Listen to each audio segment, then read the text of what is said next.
Most evening, everyone. I think most of you know me. Looking at the faces here, I'm Jason Marola. I am the regional sports director for the Greater Lehigh Valley Pocono region, and I head flag football for SOPA.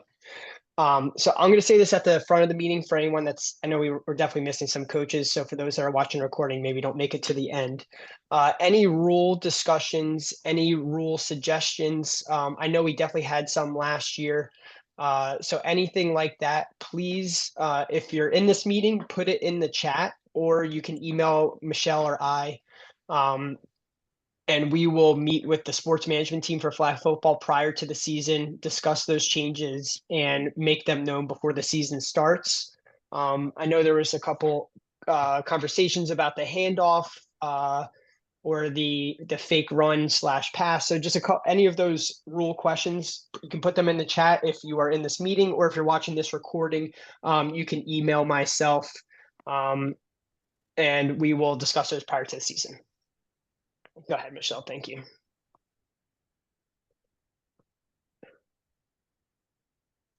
So today's agenda, we will go over flag football specific things first. Then Michelle will take over and do some preseason reminders, talk about our new tracker that we have for the season, athlete performance training, fall season competitions, our new portal that we have for starting this season with our volunteers, and any questions that we may have. All right.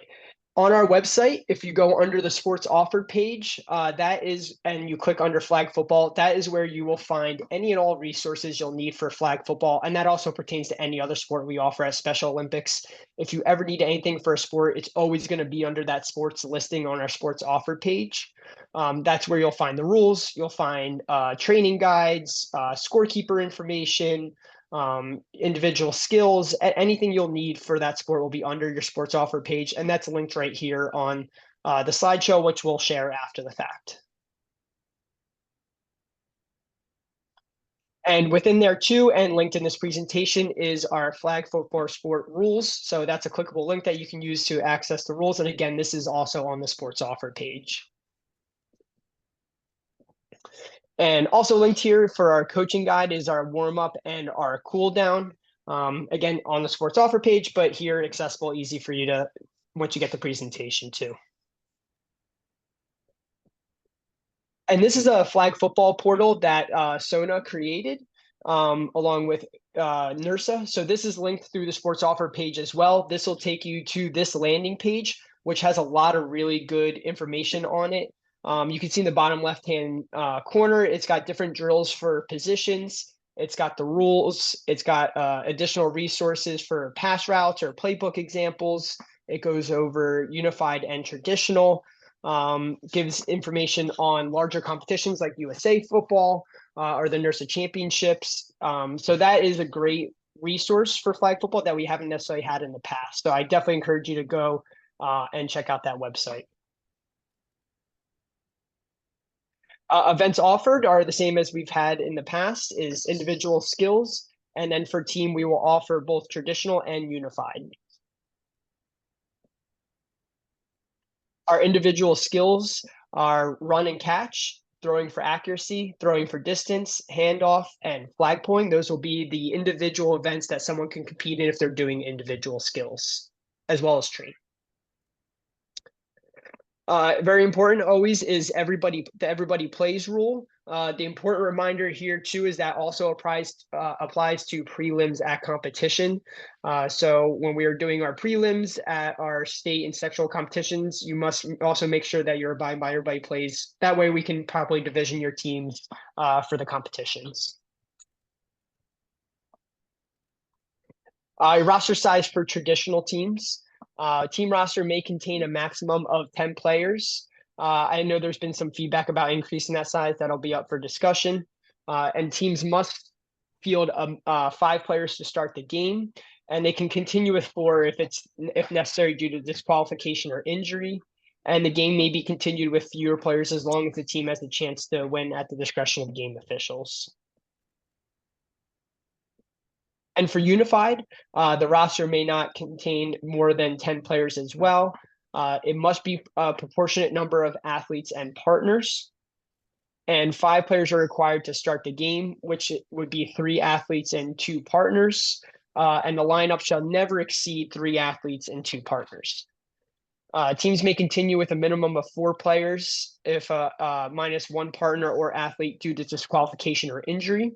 And the game may continue with fewer players as long as the team has a chance to win, again, at the discretion of the game officials.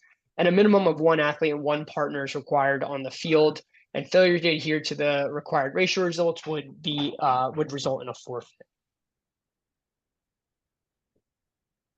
Attire. So all participants must have a matching playing uniform consistent matching uniform with shirts, shorts, and pants. Matching numbers on the front and the backs of shirts.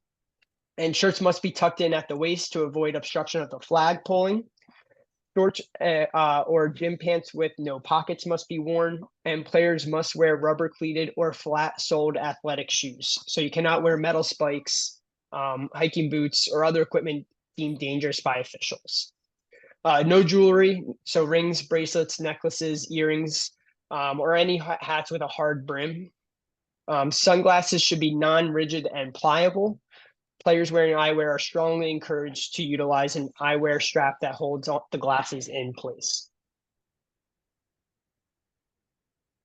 For equipment, teams shall play with a pebble, grain, leather, or rubber covered ball in regular or intermediate youth football sizes.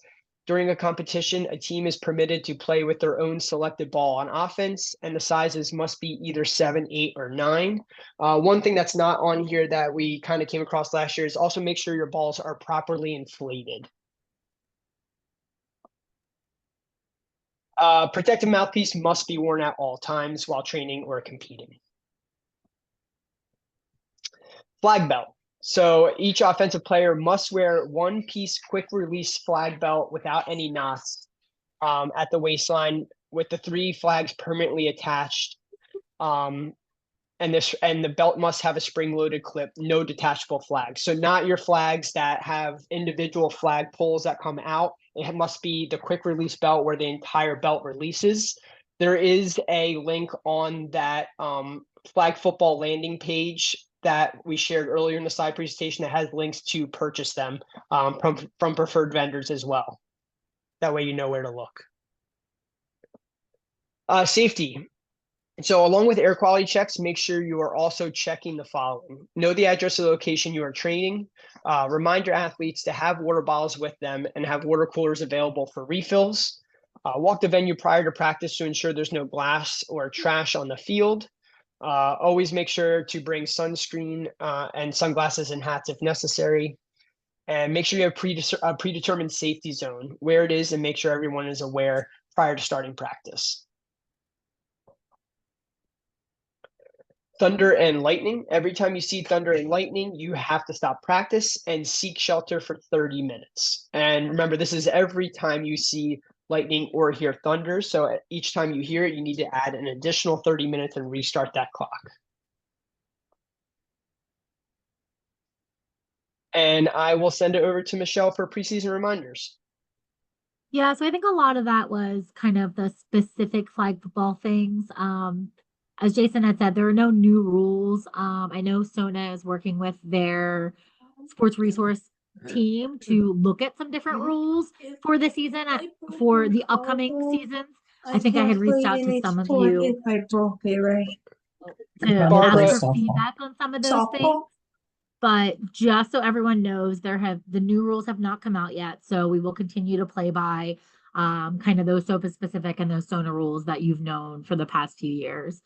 As Jason mentioned, I know there were some things that were definitely discussed. So if you guys, I don't know that there's anything in the chat yet. Jason can maybe look at that as I present and do the next piece of the puzzle. But if you guys do, we can come back to those things at the end. Just to, maybe we have some questions about some of the things that you're dropping in there, just to make sure we've got a lot of clarity. And again, we can take it back and have that discussion with our sports management team. All right, so we will dive into preseason reminders. And some of this Jason just covered, so we'll kind of go through. So this is just kind of, so we're in the fall season here. As I hope you guys are aware, signups officially ended July 15th. A little secret, they are still up and active on our website because our back end of our website has been making some updates. And they have not had the ability to go in, make that some changes and pull those things down yet. So you get a little bonus time here. We're hoping that we'll be able to make those some changes to the website by the end of the week. But please, please, please, particularly any of your returning players or volunteers, make sure they're signing up via that sign up form. That's how your rosters and your trackers will be updated for the year. It is required that anyone participating with your program, it registers through that sign up form. So once we pull the sign up forms down off of the websites, um, they will have to then contact you and in turn the regional sport director in order to get on the roster for that season. So it's much easier if we can capture all those people now before those things close. The next important deadline here is August 23rd, which is that eligibility deadline. So we'll go over the trackers in a little bit. You'll kind of see where you're able to see eligibility of your athletes and volunteers, but it's just really important that we get everybody cleared. So ideally, everyone on that roster is green by that August 23rd deadline. Just a few more things. So once again, I've done seasonal calendars. Again, clickable links. You can also find these on our website, but it's just kind of a nice one pager that gives you all the dates and deadlines for the entire season. Again, we just talked about that eligibility deadline is one of the key ones in the beginning of the season here. Air quality. So fingers crossed that we've been okay, I think, with this as of late. But sometimes on these really hot days, like yesterday, today was, the air quality becomes unhealthy as well because of kind of additional ozone exposure and things like that. So whenever you walk outside and you find it a little bit hard to breathe, if you can please just be checking that airnow.gov. There's an app that I think a lot of people had downloaded during all the wildfires. But it's very easy to check. It's very easy to manage. And just ask that if the air quality is ever above in that unhealthy zone, which is above 150, that we are not holding any outdoor practices. So those things just either need to be postponed or canceled. If you have an indoor backup that you can go utilize, that's great. And you're welcome to do that. But anything outdoors should not occur.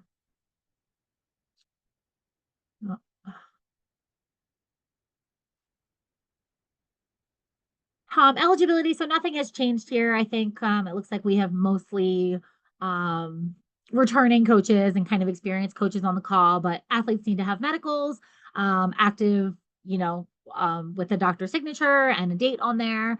All of our Class A volunteers, so all the individuals that are in the 1-to-4 ratio at your training site, need to have all those requirements. So background check, general education, protect behaviors, concussion training. And again, when we get into the trackers, I'll show you where that stuff is easily accessible.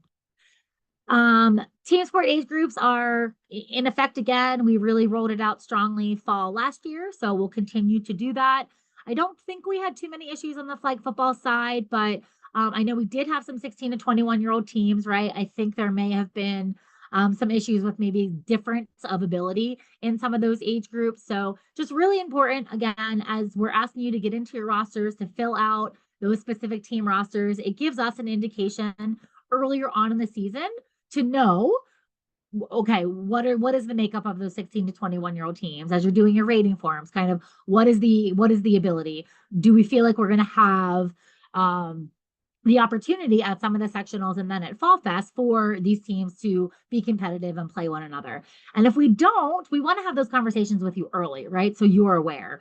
Or maybe we've got some teams in the central, a team in the central and a few teams in the east, and we're going to say to that central team, hey, can you guys come and participate in the eastern sectional, because it's going to give you a level of competition that you just won't have in the central, right? So that's why kind of the timing on some of this stuff is important. As you get in there and start to do your rosters and fill out those team rating forms for us. The age group policies, I guess, have slightly changed since last year. So we combined after the fall season, thanks to some of the feedback from you guys, we combined the 22 plus age group. So it used to be divided 22 to 40 and then 40 plus. That is all now just one age group. So anyone that's 22 and older is welcome to play on the same team, as long as, again, there is not a safety concern for any of those individuals. It's a good rule of thumb to try to keep that age range within 20-year difference. It's not great to have 20-year-olds and 60-year-olds playing together. The likelihood of them actually being kind of matched ability is unlikely. I know, not impossible. But again, that's really what we're looking out for, right? We want to put teams together that, we feel like everyone out there has the ability to be successful within the composition of that team. Um, the one area with the age groups where we have just not been flexible and we will continue to kind of draw the line is anyone 16 and under looking to play on a adult team, a 22 plus team. So if you've got some 14, 15-year-olds that have signed up or planning on participating within your training site and you don't have enough individuals to make kind of a team within that 16 to 21 age group, then you just need to have those conversations with that individual, that family now, right? The sooner we kind of get in front of it and have those conversations to say, listen, we would love for you to stay at this training site, but we don't have a team opportunity for you this year. They can train with us, again, should be making sure that we're activating that in a safe manner, should not be involved in scrimmages and things like that, but can definitely be involved in all of the drills and skills that you guys are doing. But they will not be able to kind of play with us as a team. They'll have an opportunity to compete as an individual in individual skills if that's something that they would like. So it's really important. Go and look at your rosters now. Make sure we are managing any of those situations that may arise on the front end before you even get to practice and start to practice, just so everyone understands, what the outcome of that situation is going to be. If you do have any exemption requests, so if we allow people to go up and down one age group. So if you've got any individuals in that 16 to 21 age range that are looking to play up, you do have the ability to submit an exemption request for those individuals. Again, just making sure that they meet all of kind of the safety and ability standards. If you have any specific questions, I did do a video, it's linked in there, that just walks you through some of the forms, but please reach out to your regional sport director. They're kind of the first individual that you should go to. And then if they've got questions or if I need to get pulled in and have some further conversations, that'll kind of be the next step. As far as qualifiers go, so for all of our fall sports, flag football being one of them, our sectionals are qualifying events. So an individual must attend a sectional in order to be eligible to participate in Fall Fest. Now, I will say that's a little bit different for team sports. So if you have an individual on your team roster that is not able to come to a sectional event, but they're listed on the roster. They've been on your roster all season. They're on there as an alternate for a sectional event. They are able to then participate in Fall Fest as an active player. Again, need to understand that they may change your division, right? It just depends who that one person is. So it's always something that we want to make sure that we're aware of. That's why we ask you to keep that person listed as an alternate for sectionals, even if they're not going to attend. And then it's always important just to make sure that we know that, hey, this is a key player. He's not here. So we probably don't belong in the top division that we're typically in or whatever it may be. But all your individual skills athletes, they must participate in sectionals in order to participate at Fall Fest. The majority of your team should be the same, right? You should not be coming to Fall Fest with a completely different team than you had. And again, like your team roster is 10. So you wouldn't have the ability to be missing all that many people from sectionals to Fall Fest. Allocations, not a huge deal from a flag football perspective. We will take all the flag football teams that wish to come to each of our sectional events. Again, like I said, it's really important that we start to look at the landscape and maybe recommend shifting some of the sectional participation just based on what those teams look like within each of the areas.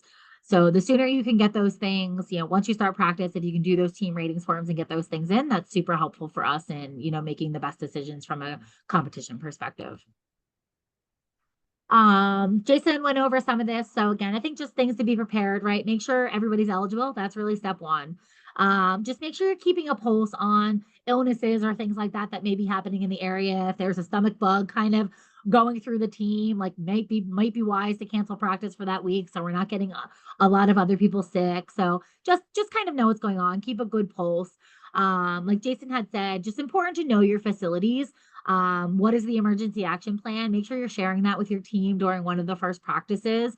If we do see thunder and lightning, where are we going? If God forbid, an active shooter or something may show up. What's the game plan? The better prepared that you can be, the better situation it's going to be if something like that does happen. So just really important to work with the facilities you're at to have those plans. Athletes as coach. So this is something that we continue to kind of emphasize, right? I think this is sometimes a good role for some of the athletes that might be aging out of the sport. Who again, they just don't really fit into that team composition anymore. Maybe we talk to them about becoming a coach and helping you to just lead that team in a different way. So always something that's encouraged. Jordan already ran the webinar that they did for this year. You can watch those as a recording up on the website. There's also some good FAQs if you have some additional questions about this. But if you have any athletes that are interested, there's a link to a request form there. It's also something that's available on the website. You can fill out, and then the process will kind of kickstart from there. If you have any questions specifically, Jordan Schubert on our team is the one to contact. Coaching requirements. So for flag football, each of your teams has to have one certified coach. And then if you've got some individuals participating in individual skills as well, they should have another certified coach. We do encourage as many coaches to get certified as possible. I'll talk a little bit later about some training opportunities that we have coming up. And then I know your regional sport directors are working to plan some others as well. But it's always good. It's a requirement to come to each of our sectionals and state level events. So if you've got somebody, if you've only got one certified coach and that person is sick or isn't able to come, we don't want the team to get left behind because you're lacking in certified coaches. So please just make sure if you've got some assistants that have been helping out for, a year or two, like let's just get them through the certification process. Okay, so I think I may just talk through this with you guys. There's a video here as well that I did I did also. It's a little it's a little bit long. So I think I'll just talk through this with you guys right now. This is very important. I hope that you all have your trackers at this point. There's something that would have been sent to you from your regional sport directors. It's a specific link to a Google Sheet. If you don't have them, please reach out to your regional sport directors and they'll be sure to get those over to you. This is just an example of what one of the flag football ones looks like. So this is Northampton's team. This is the first page of the tracker. It's the instruction page. So this just gives kind of all the data for a training site. In some cases, this may be filled in. If it's not, if you guys can please fill it in. Again, it just gives, if I'm going into one of these and I just have some questions, I know who the coach is very easily and I know who to follow up with. So if you guys can please just make sure that's filled out. And then the gray part here will automatically calculate based on who's on your roster. So they've got 30 athletes, they've got 4 coaches. So in this case, they're not meeting that 4-to-1 ratio. They don't have, I guess, enough Class A volunteers at this point. So again, something that they need to work on, right? But there's a really kind of a quick place you can come and see that without having to kind of go through and count. And then the instructions, again, just kind of walk you through each of the tabs. Again, I'll do that here a little bit today. We'll just click in. So we just talked about that one. So the next tab is the athlete volunteer tab. And this is where you will manage eligibility, your LOIs, as well as attendance. So this is what it looks like. These first columns, A through H, are automatically populated by those sign-up forms. So we talked about those sign-up forms, the importance of those sign-up forms. It is the only way you can get someone onto your tracker. So again, everyone who's looking to participate needs to go through that sign-up form process. These columns are locked, so you're not able to manipulate. From a sorting perspective, the regional sport directors will go in there and will sort by participant type and then alphabetically by name. If you prefer to see your stuff sorted kind of in a specific way, just reach out to them and they can do that for you. We tried everything we could to give you guys the ability to do that, but without unlocking all of those cells and having, the potential of data being manipulated, we just weren't able to do that. So again, regional sport directors can help. The next piece of the puzzle here, and so we've kind of froze cells A, B, and C. So as you scroll over on the sheet, you'll continue to see the names of the individuals. So the next ones are I and J are kind of the really important ones. On here, so this is where you'll see eligibility pop up. Those cells, I don't know if there's one. Yeah, there you go. So those cells will color code based on where the individual is. Our regional administrative managers are the ones that are populating all of this for us. So again, this will automatically show up on your trackers. These cells are also locked, so cannot be manipulated by anyone except for our regional administrative managers. But a quick and easy way, right, for you to see who's eligible at my training site and who's not. So anyone in green is good to go. Anyone in red is not. Those individuals should not be participating at your training site. It becomes a liability if they are at your training site. They are missing kind of key requirements to act as either a volunteer or an athlete within our program. The column J will tell you what they're missing, right? So in this case, this person is missing protective behaviors. That's something that's very easy to do. We just need to get that person to go in and do their protective behaviors, right? This would be an athlete that's missing a medical. So our RAMs, our regional administrative managers, are following up with these individuals, but you will see them kind of on a regular basis once you start practice. So it's really great. Again, well, those individuals should not be coming to practice, but you can communicate with them as well, right? Just see if that athlete needs help in getting a medical. Try to help that athlete out. Again, the Rams will be doing the same thing, but I think that the more support and help we can provide, the better. Anyone in yellow has something that is expiring before the end of the season. So before the end of Fall Fest, there is something that they have that's expiring. So again, just a good reminder, these are the people you will see on a regular basis, right? So just reminding them, hey, you need to go update your background check, or hey, you need to go take that requirement in order to stay active throughout the season. This orange is new. So we have added to the sign up form a general volunteer slot. So these should be anyone who is a regular participant at your training site, but falls into that class B volunteer role. So I know we have a lot of individuals that get support from maybe some local college students or high school students or something like that. Those individuals are not always class A certified, but they're a great help for you, right? They can help run drills and skills. They can just help kind of manage practice. They can do maybe some athlete performance training education on the side as you're doing things. So these people are great, right? And we very much encourage them to be at practice. And I had said briefly, but anyone who's a regular participant at your practice, we want signing up, right? So if you have some of those individuals that are at practice almost every week, we want them to be on the sign up form and to be on these rosters. The really important thing here that, again, you are responsible for managing is you just need to make sure those individuals are never one-on-one with an athlete. They're not class A volunteers. They don't have their background checks, right? So we should never be asking these individuals to take an athlete to the bathroom or, to do things that puts them in a situation where they are supervising or they are one-on-one with an athlete. So that's just the important thing to remember with those individuals. This will be updated regularly on at least a weekly basis.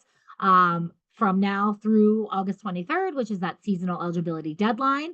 So if you have any questions about that, the best people to reach out to are your regional administrative managers. The next piece here that's on this tab is our LOI. So we have changed these trackers to try to keep everything in one place for you. So there will no longer be kind of an LOI form that we're sending you. There will no longer be a Google registration sheet that we're sending you. We've changed to allow everything to happen through these trackers. So in this case, for columns kind of for L is kind of the big one. If you have any local events that your regions will utilize this for, they will let you know. They'll kind of go in there and put deadlines for things. But the first one that will definitely happen is sectionals. So these are the respective deadlines that you would need to get the LOI in for those things. Again, from a flag football perspective, anyone that you want to bring should be able to come. There's no kind of initial allocations that are given. So you would just go and kind of indicate with an X all the athletes that you're looking to bring to a sectional competition. The column N here is for USA Games. So this is a qualifying year for USA Games. So if you've got, again, in your case, it's typically the team, right? But you'll mark each of those individuals as like a yes, they're interested in participating in USA Games. If you don't mark yes, then we assume they are not, right? So you don't necessarily have to mark no, but if they are interested, please make sure to mark yes. The next thing listed on this tab is attendance. So attendance tracking itself is required, but attendance tracking week by week kind of on this document is not. So if you prefer to maybe print this out, or we have another Excel form that we have shared previously, print that out and just kind of keep attendance manually at your training site, you are welcome to do that. It does not necessarily need to be put into here. Some people, I think, got pretty familiar with this last year and just kind of went through on a week by week basis and just marked yes or no, people are at practice. But what is very important and what is 100% required is at the end of the season, we will ask you to come in and update column O. So what that will ask you is, did this athlete train for 8 weeks? And you just need to get in there and click yes or no. It's really important. This is how we pull all of our training numbers, which are required for our SOI census data on a yearly basis, which gives us accreditation, right? So these numbers are super important. It's important that you're being truthful. And not everybody trains for 8 weeks. That's okay, right? But that you're just really important for you guys to know you do have to track this, and you will at the end of the season need to come in and make that update. The next tab is the sport roster tab. So in this case, it'll say flag football roster. The same information will pull over. So you'll have the participant type, so athlete, coach, whatever they may be. And then all this information in the gray will automatically pull over from those sign up forms. The actions to take on this tab are the event roster and the event registration. So from an event roster perspective, this is essentially telling us who's coming to an event. So by these deadlines that are listed in here, right, you need to assign your roster for a specific event. So you would go in and you would just select this individual is an athlete, this individual is a head coach, this individual is our assistant coach in your roster for each of those events. So you will do that for sectionals, and then any of your athletes that advance will kind of automatically advance, but we will definitely need you to go in and do that again for your volunteers that are attending Fall Fest. Sometimes that differs from one event to the next. Just a kind of a little tip here. Again, all your athletes will be kind of grouped together by participant role. So once you mark one, you can kind of you can click on that little blue circle, right click, and then just pull the cursor down, and it'll populate as many rows as possible as as you pull with that same thing. So it would make like 20 rows athletes, which should make for some of our larger delegations just make life a little bit easier. The next important thing on here is your event registration. So again, this is where you will submit event registration. You will just, for each of the athletes, select what type of team they're participating in, traditional team, unified team, are they an alternate for that competition? Are they not competing again? So maybe it's a regular team member that's on that roster, but they're not competing at a specific event. Important for us to know. And then you'll just list the team name. So again, some of you may have multiple teams training at one site. So really important that we have a good understanding of who's on what team. And then skills, pretty simple. Like you would just select individual skills and then put the skills total score in there. Talked about a few times now. So the rating form, this is super important. This is really how we get that initial glimpse of what your team looks like. It helps us kind of, soft division for prelims, like where we think people are, so we can put you against each other in prelims, see if it panned out that way. When Jason showed that SONA flag football dashboard earlier, there are some really good videos in there that give examples of like, hey, this is what an intermediate team looks like, or this is what an advanced team looks like. So I would encourage you to get in there and just watch some of those videos to say, yeah, this is pretty much where I feel like my team is. So I should be rating them on the higher scale, or my team's not quite this good, so I should be rating people there. So it just gives you kind of another, I think, thing to fall back on, give you some confidence that kind of how you're rating your team is appropriate. Super important that you're filling out this yellow part. A lot of times it gets missed. And then as we go to print these out to have to sit down and talk about, teams and divisions prior to events, we're scrambling and we're like, I don't know what team this is because it didn't actually say it on their form. So please just make sure you're filling out this information. Pretty simple, straightforward. We have also added to this form the kind of a roster. So you can just copy and paste some cells over from one of the previous forms, but just if you can populate just athletes' names, jersey numbers, it also helps, right? So when you're completing this kind of player competency piece of the rating form, you're asked to put initials in the boxes. So if, Jason Marola is one of my athletes, and I'm going to say Jason really falls into here for this category. Oops. So I'm going to put a JM here. Then I can, as I'm looking at it, we can go back and we can say, oh, JM is Jason. Okay. And he's jersey number this. So we'll look out for him in prelims, or whatever it may be. But like I said, we've printed these things out a lot and shared them with some of the individuals that are going to be at the sites actually doing some of the evaluations. It's really helpful to them if they can see the roster right there as well. So that's one of the additions that we've made to the rating form. So that's really it on the trackers. I am gonna go. I don't know if anyone on the call is currently doing athlete performance training. Really wonderful program. We've got just a short video here that one of our colleagues does. Jason, if you can just give me a thumbs up that you can hear the sound when this plays, would be great. Special Olympics Pennsylvania's in-season fitness program, athlete performance training. We are excited to show you an updated athlete performance training webpage. To visit the athlete performance training webpage, you're going to go to the Special Olympics Pennsylvania website under Beyond Sports and click on Fitness Programs. You'll then scroll down and you can see all of our fitness programs that we offer here at SOPA. Under Athlete Performance Training, you will scroll down and click Learn More. For those who are familiar with athlete performance training and have provided it to your athletes in the past, we thank you for your participation and we hope you participate again this coming season. For those who are new to SOPA or not familiar with athlete performance training, or APT as it is called, here's a brief information on how it works. Athlete performance training, as mentioned, is our in-season fitness program.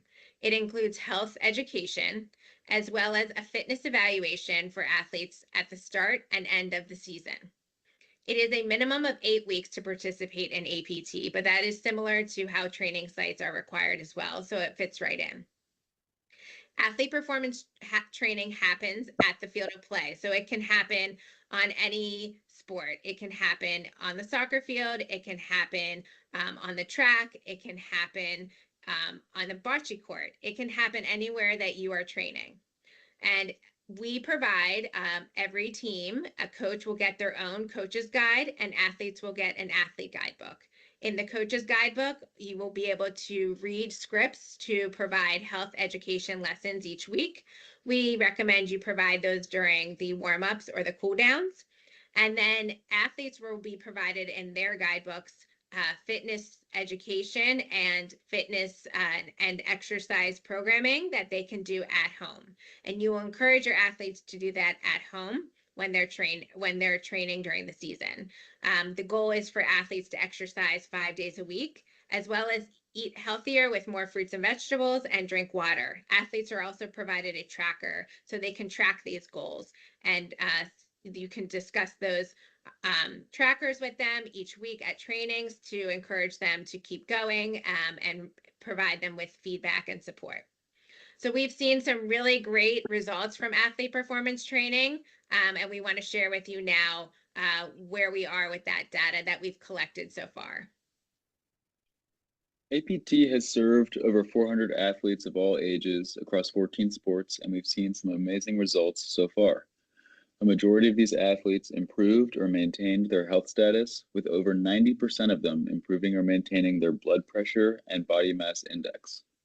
For athletes who started with health measures that we consider high risk, we saw across the board benefits to their health, as you can see here. 91 of those athletes improved or maintained their BMI, 92% improved or maintained their blood pressure, and 95% improved or maintained their 6-minute test time, a measure of cardio fitness.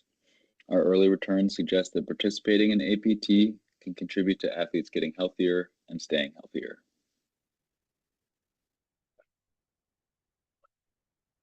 So we're really hoping to continue to see these results come in.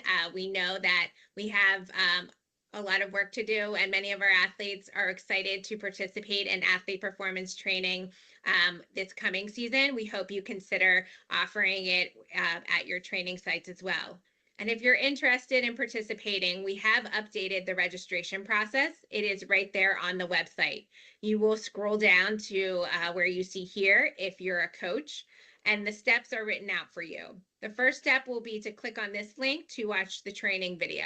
The training video is about 30 minutes long and provides further details on the program, how you run the fitness test, and how you record the data.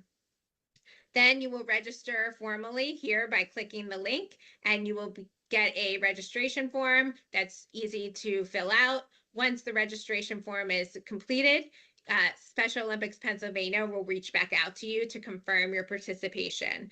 We will then mail you guidebooks to your home, where you'll be able to utilize them through the season with your athletes. If you have any questions during the season, we're here to support you. You can obviously reach out to myself, Charla Stein, and my email address is linked here, or you can call me directly, and I'm happy to support you during the season, or if you have any questions prior to participation. All coaches who participate in athlete performance training will also be eligible for the bronze level in the coaches training and progression plan.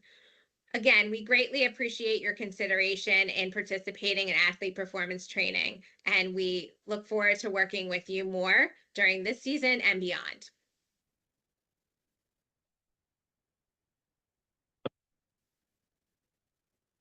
All right, awesome.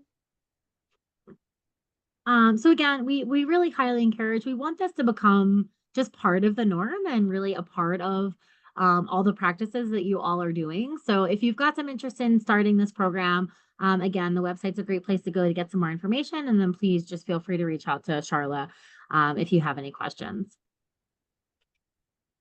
Just a little snapshot of our fall season here. Nothing too out of the norm. But on this one, we're looking to develop really kind of a comprehensive competition calendar. There's so many awesome things happening out there. And a lot of times, like, we're just not aware. And we want to make sure, especially for a sport like flag football, that we're able to help you spread the word. We would love to see some more kind of just competitions throughout the season happening. And we're happy to help you plan that, right? So if you can fill this out, even if you like, you're willing to host a competition, but you're like, hey, I need people to come to me. Just tell us those things within that form. It's something that we'll kind of be tracking. And then again, maybe we can help you make some of those connections. I think too, if anybody is in that boat and, maybe you want to throw some things in the chat today to say, hey, I don't know who's on here. Hey, Montgomery County is more than interested in hosting a competition this year. If anyone's willing to come out here, or hey, we're willing to travel somewhere, so if you want to drop some of those things in the chat here today while we're on together, feel free to do that. And again, maybe we can make some connections. But if you are looking to do anything, if you can just fill that out for us so we're aware. And then again, please just work with your regional teams if any support is needed. Just a sectional snapshot. So if you don't have these dates on your calendar for your respective sectionals, here they are. You can get them on there. The fall sectional is the first one up, or the central is the first one up. That'll be at Juniata, September 22nd. Our western is the following weekend at Slippery Rock on the 29th. And then Eastern at DeSales on the 6th. And as I'd mentioned, right, I think we were able, maybe we didn't do in the West, but Central and East both held them last year, hoping to do the same. But if we can better match up teams, we would like to do that. So stay tuned. And then Fall Fest is the first weekend of November, like always. That is very early in the calendar this year. It falls the 1st to the 3rd. Just some dates on there. They're also on that calendar that I had talked about kind of in the beginning of the call. All those dates and deadlines. As I briefly mentioned, so this is a qualifying year for USA Games. We have not yet received our allocations for USA Games. We did put in for a flag football team and would hope to be able to take a flag football team to games, but we will know that for sure come mid-August. We will share that out once that information is received, so you guys just know how to kind of best prepare for the upcoming season. We will make the selections after Fall Fest. So any of the teams that, again, checked off they were interested in going to USA Games and finished in first place will get put in the hat for an opportunity to move forward. We will not do those selections live at Fall Fest. We will do it probably the week following. Again, more information to be shared once we have that plan in place. We will be looking for, again, if any of you, so from a coaching perspective, if your team gets selected, your whole team goes, right? So the athletes that are a part of that team and that roster, as well as the coaching staff. If there would be a need to kind of replace, again, I think we say up, you can replace up to like 25% of your athletes if need be. So not a majority of the team, but if there are some individuals that wouldn't be able to go for this opportunity and you have some others that can fill in those slots, that's allowable. We would talk about that after the fact, but the coaching staff as well. So you'll need to maintain that 4-to-1 ratio. So I think it's 3 coaches that would go with a team to USA games. But the team and the coaches, you would kind of come as a package deal, and you all advance. For some of the individual sports, so if some of you coach some other sports, we put out coach applications and we'll be conducting interviews. So the coach applications will go live September 1st through October 1st.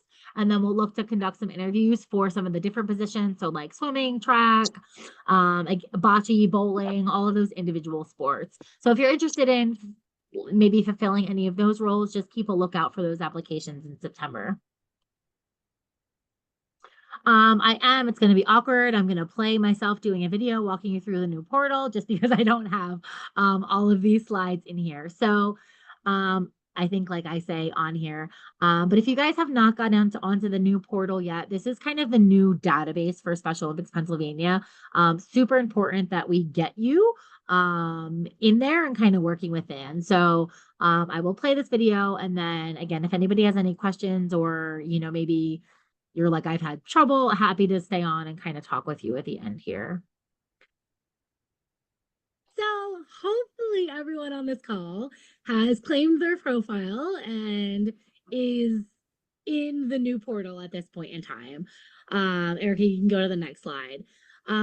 This, as with all transitions like this, I think it takes some time, and it'll take some time to make sure that we've got everybody in here and kind of functioning, learning how to navigate through.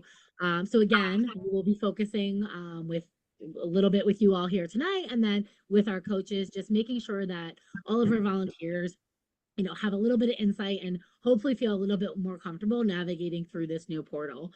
As I've said, so step 1 is really getting people to claim their profiles. I think you all know by this point in time, Jackie and Chelsea have been talking about it for quite a while, but this will be our new database system. It really will be a new management system. There are a lot of bells and whistles. There are a lot of things. Everything that we just talked about in the tracker, we hope to be doing in the portal.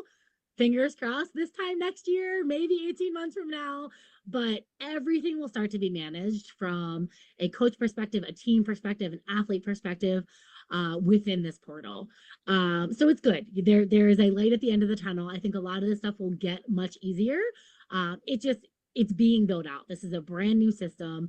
It's been a collaboration between Special Olympics International, Microsoft, and then 6 different state programs. So clearly Pennsylvania being one of them, that has really been a leader in this whole entire process, which is great because we get to help build and design it, right? So we get to make sure that it's got some of the functionalities that we want and need, which is why we felt like it was really important to come in on the front end. So this is what the home screen looks like. If you can just go back real quick, if someone is landing here that is a returning volunteer, it's just really important that we're not creating new accounts.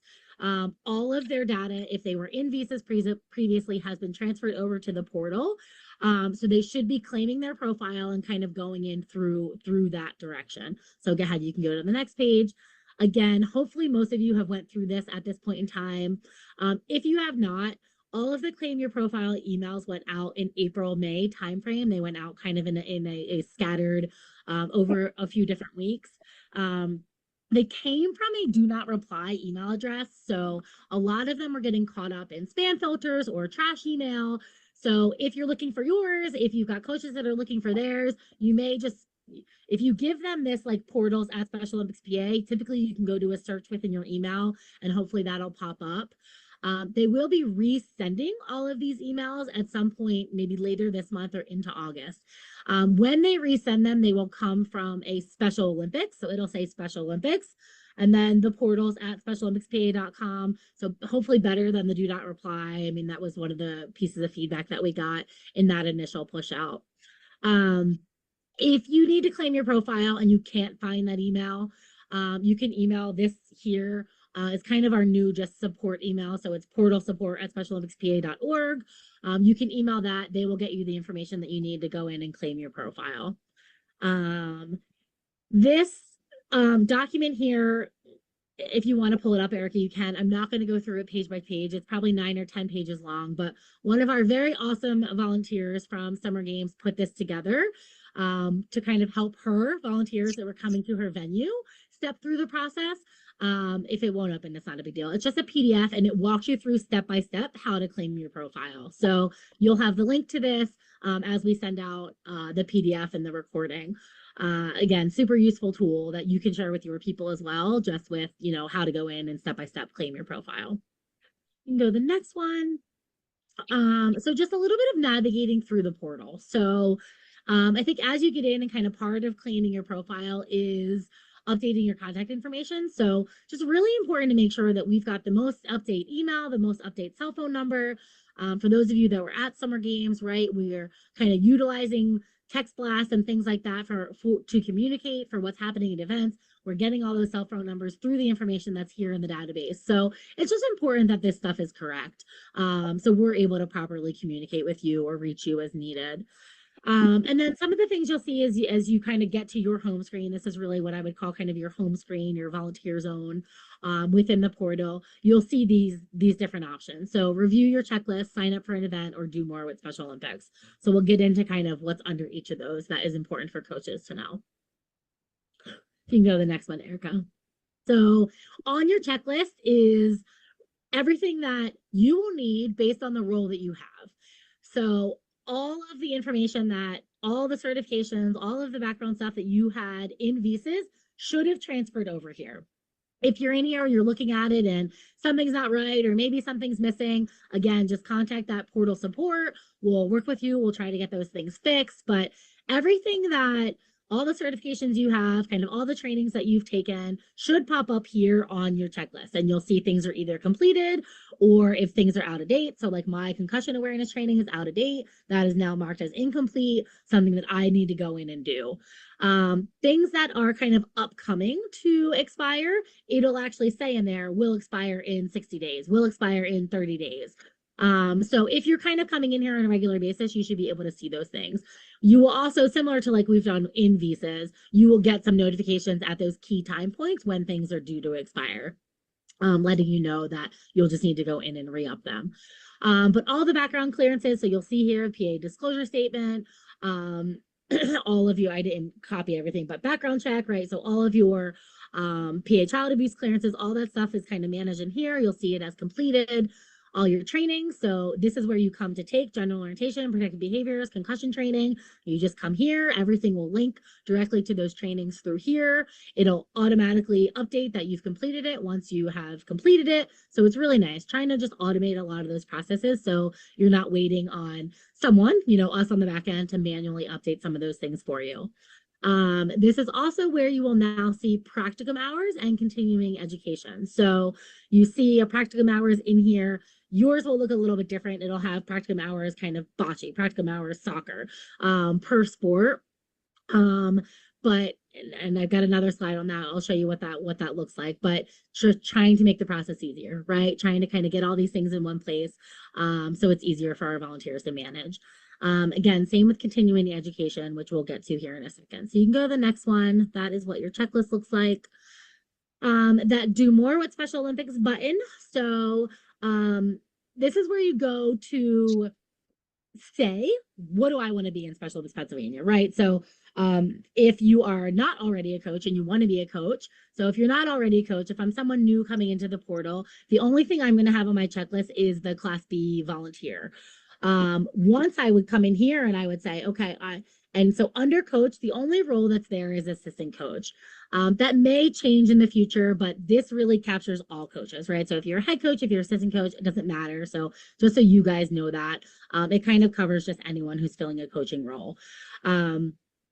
If I would go in and click that button, which maybe I have on the next screen, but and then I say, like, I want to apply for this assistant coach position. My checklist will then update with all the Class A certifications that I need to be a coach, right? So you're not going to see those things on your checklist until you say, I want to fill that role. So that's where you do that. You do that kind of in this do more with Special Olympics. So you'll see the ones that I think we will really use. I've starred here. So it's the coach and then the team support. So the team support are just chaperones. So anyone who is helping, you know, at a competition or at an overnight event. Local program support. So all of our team leaders, managers, you know, our sport team leaders, that is kind of local program support. So if you're filling a role like that, and then unified partners. Under kind of general and event would be some of the roles that are specific to events. So, right, you can be kind of a group lead for a corporate group at coming to summer games, right? So there are some different roles that you'll see listed within there under athletes and the health and fitness, our mentorships and things like that. So different things in there, but I think the ones we would need to focus on from a competition perspective are that coach and the team support. Okay, I think that one's good. You can go to the next one. So signing up for an event. So super important. This is where we will now sign up for coach training schools. So this is also where you will sign up to be a day of volunteer at summer games or at a fall sectional, right? So as we're directing all of our Class B volunteers, they are also starting portal accounts. They are also coming in here. That is how they will sign up for an event. So, you know, as you start to kind of direct some people in that direction, important for you to know that as well. But this is where we will do coach training school registration. So clearly we'll have a lot of those opening up here for the fall season. As you'll see just down below where the 2 yellow stars are. So if you click on sign up for an event, you will see right there sports training school registration. It is super important. So you see kind of in my blue arrow pointing to this kind of peachy box here. So you have to complete the Class B liability on your My Checklist before you'll even be able to see anything. So everyone coming in needs to complete that Class B liability, I think it's called maybe, but on your My Checklist. And again, you'll see it as something that's incomplete. So it'll for sure stand out. But that may be one of the reasons, if you have people saying, I don't see this for whatever reason, that may be one of the reasons they're not seeing it. So just cue them, go back, make sure they fill that out. And again, if you continue to have any struggles, you can just email that portal support. Just important to know all of our track 2. So any experienced coaches, and track 2 is really just for people coming in with a lot of experience in a particular sport. So you have coached that sport at high school, college level, officiated that sport. You know, we like to see kind of an in-depth, not just, oh, I played basketball when I grew up, but some in-depth participation in a specific sport in order to go track 2. But those will still be managed through that track 2 application link. We're not yet managing them through the portal. So that's the one thing just important to note that'll continue to happen outside of the portal. If you go to the next slide, it'll just show you what it looks like once you click on the sports training schools. So these are a list of the sports training schools that are currently up there. They're up there. People can get in. It looks like hopefully we've got maybe some people registering for some of those things. But so we've got LDR virtual trainings and Bocce virtual trainings up and ready to go for this fall season. Once you click on that, this is what it looks like. So it just gives you kind of the start date, the end date, a little bit of a description. You know, for all these virtual ones, it really just says you'll be provided with a link a few days prior to the training. And you just click sign up, and then you can go to the next slide. Just super important too that everyone is actually registering for training schools. Once a training school happens, we'll get attendance. We'll go in, we just click that people were there, and then it will automatically populate those that they are attending in that sport within their checklist. It'll automatically populate their practicum hours. But if an individual has not signed up via the portal, none of that stuff will happen. And it's going to take a lot longer for us to get all that stuff active within their portal account. So please, please, please, please, please, make sure people are just going in here and getting registered for the training schools. So you'll see here, once you register for something, so I registered for one of the LDR training schools. Once you're back on that home screen, kind of your volunteer zone, it'll pop up right there, anything that you've registered for. So that is the training that I registered for. If I was also registered to volunteer at an event, it would pop up there. So I think that's really nice that it just kind of is a good reminder of the things that you have signed up for. And then this was just, sorry, I guess I should have done that one first, but on the bottom there with the great, you signed up. So once you actually hit sign up for one of those things, it verifies that you've signed up. You can click kind of the add to your calendar. It gives you the option to add to a Google Calendar or an Outlook calendar. We know that the start dates in there are a little wonky. We're just going to change it to January 1 to December 31 to hopefully not throw anybody off. But since we've managed it the way that we have and just calling this like a sports training school registration, we can't give that a specific date. So like for summer games, it would say the specific job and the specific dates that the job is running. So understand that's a little wonky. We'll just make sure people understand. But you know, it says right there the LDR training I signed up for is on August 19th at 6:30. So and when you add to your calendar, that is also what it will get added as. Okay, I think you can go to the next one. So practicum hours. So again, we have tried to significantly simplify this process for individuals. This will be the new way to submit practicum hours. You just go to your checklist again after you have taken a training. You will see this appear on your checklist. Once you've completed those 10 hours, this talks to you about how those hours can be calculated. So up to 5 of those hours can be obtained prior to your training. 5 of the hours need to be obtained after you've taken the training.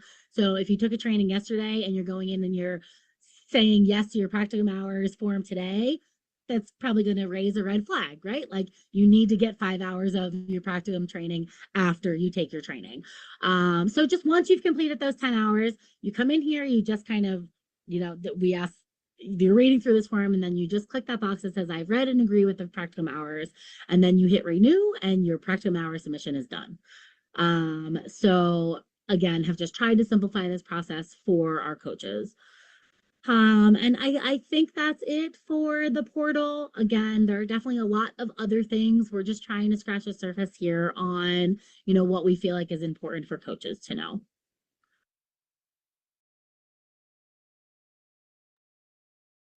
All right. And I think that so there have been some added, we actually have a flag football virtual training that we will be doing August 22nd at 6:30. Ideally, some regions are looking to book and set up some in-person training schools. That is the ideal way to conduct a flag football training. It's a much better experience to get out there and do things together in person, run some drills, you know, just I think meet some other coaches and just talk about some of the different ways that you work with some of our athletes. So I really do prefer to do sports like flag football with an in-person training school, but we actually have some individuals out in the West that are looking to get programs started, and I just don't have a clinician that is able to travel out there over the next few weeks. So we will be offering a virtual one. Anyone is welcome to join, but again, there will definitely be some regions that are looking to set up some in-person training schools as well. So just so you know that that's up there. And that's it. So I think that's what we have as far as the presentation for tonight. I'm just gonna stop sharing. Jason, I don't know if you've looked in the chat. I know I saw that there were, it looks like a bunch of things in Yeah, I was there. answering along the way. Okay, anything that you want to kind of address that's good for the benefit of the group? No, I don't think so. I think they were all pretty pointed questions. Okay, and then we can make sure, again, if there is anything that we can share out in kind of the post email as well. So is there Yeah, anyone? if I get any rule submissions or questions or anything like that, I'll make sure to share those with the entire group if they come to me individually. Yeah. And Barbara, I think I probably answered your question about the trackers. Unfortunately, you will not be able to sort them, but if you just reach out to your regional sport director, tell them how you want it sorted, they can sort those things for you. Yeah, Jason did answer that too. Okay, great. So, if anyone wants to just unmute, if you have any questions you want to ask about flag football or the tracker or the portal, I will hang on for a few minutes. But if not, that is kind of officially the end of our flag football preseason coach training. So I thank all of you guys for watching tonight. And wish you the best of luck this season. And again, if you have any questions, sports specific, just please feel free to reach out to myself or your regional sport director for some support. I have a question for you. Not really a question. It's more of a